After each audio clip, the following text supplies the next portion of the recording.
All right, so I made sure that my slab was nice big. It's going to be big enough for the entire leaf that I plan on doing.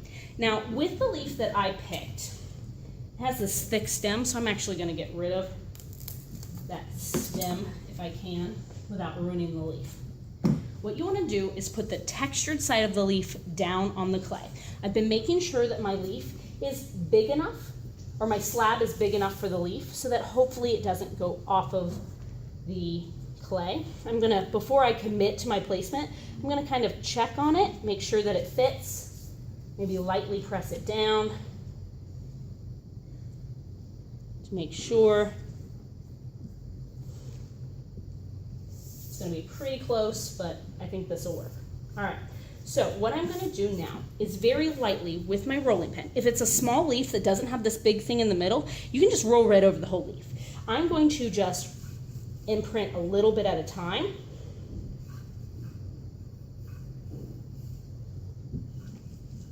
I'm just using the rolling pin to roll it down, to make the texture.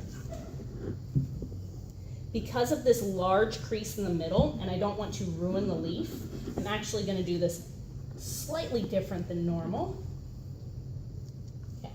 Now that I've got it tacked down, I'm going to give it a little bit harder roll.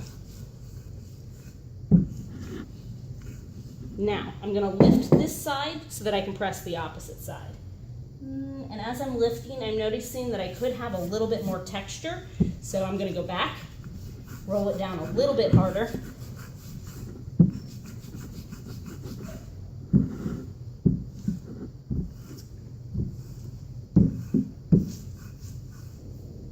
And I'm actually going to use a fettling knife, so it looks like a knife, but butter knife basically. And I'm going to go ahead, while my leaf is here, I'm going to go ahead and trim out the edges of the leaf, or the shape of the leaf.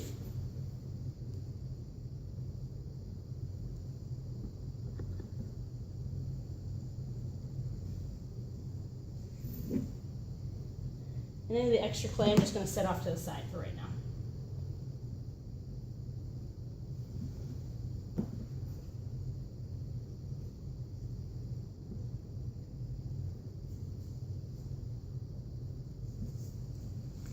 Again, just going to double check all of my edges and pieces that I just rolled one last time. Then I'm going to carefully peel up the edges. If I need to use something like my fettling knife, I can do that as well.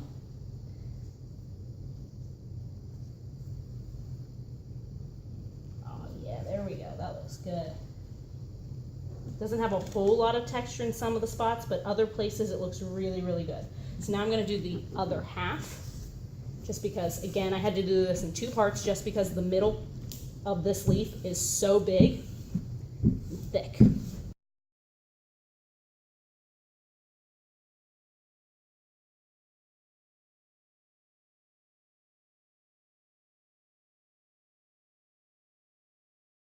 And now it has the texture of the leaf. If there are some places where I don't feel like I got a lot of texture, I can cheat. Put that in there, roll it a little bit, pull it up, just get a little bit more texture in that area if I need it.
In order to drape the clay, what I did is I prepared myself a bowl, and it has plastic on it so that the project does not stick to the plastic. So I'm going to make it so that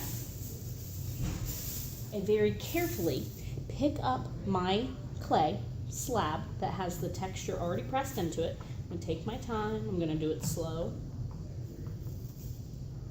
and then I'm going to drape it inside the bowl. And it'll start taking the texture or the shape of the bowl. This bowl is not going to give it a huge bowl shape because the leaves are a little bit smaller. However, it will still curl up on the edges, such as you can see inside of here. But if I used a smaller bowl, it would curl differently.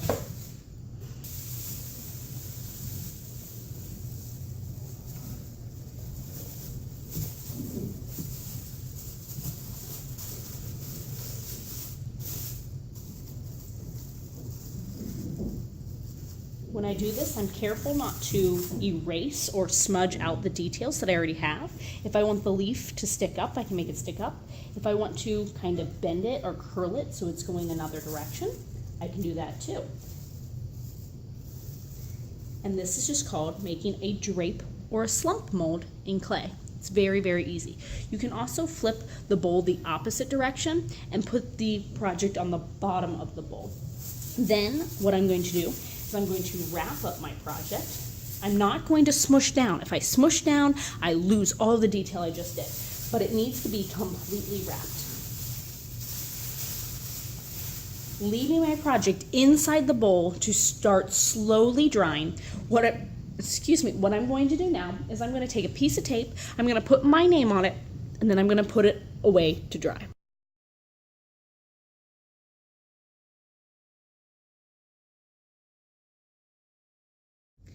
The last option is that if I want to take a piece of clay and I want it to be sitting on top of so that there's another layer or depth, what I want to first do is decide where I want to put my new piece. So for me, I think I want to put it about right here. I'm going to have it stick off a little bit.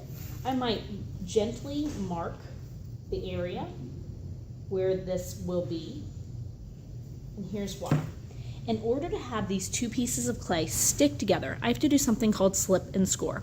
So scoring is when you take something like a fork and you make indents into the clay.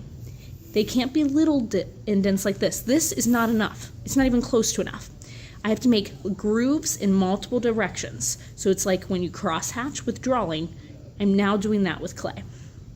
Then I'm going to go to the project where I want the two to stick together, and I'm going to do the same cross-hatching on here, which is why I marked where I want this project to be. I didn't mark it very well, though.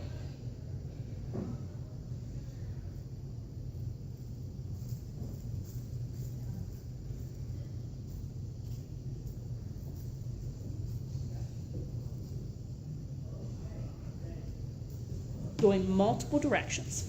Now I'm going to take slip, which is the gooey mayonnaise-y consistency of clay. It's really mushy in my fingers, okay? So it's wet, not just water. It's got to be the slip, okay? I'm just going to put a bunch of slip on here. I'm going to work it in a little bit, just kind of make sure it's smoothed in. Add a little bit on this side. Put this in place, and I'm going to compress the two together. I don't want to press too hard because I want the texture of the leaf to stay and remain, but if I don't push it hard enough, the two won't stick together. If any of the slip oozes out, just wipe it away. But again, being careful not to take away the texture underneath. Lastly, wrap. And then I'm going to put my name and class period.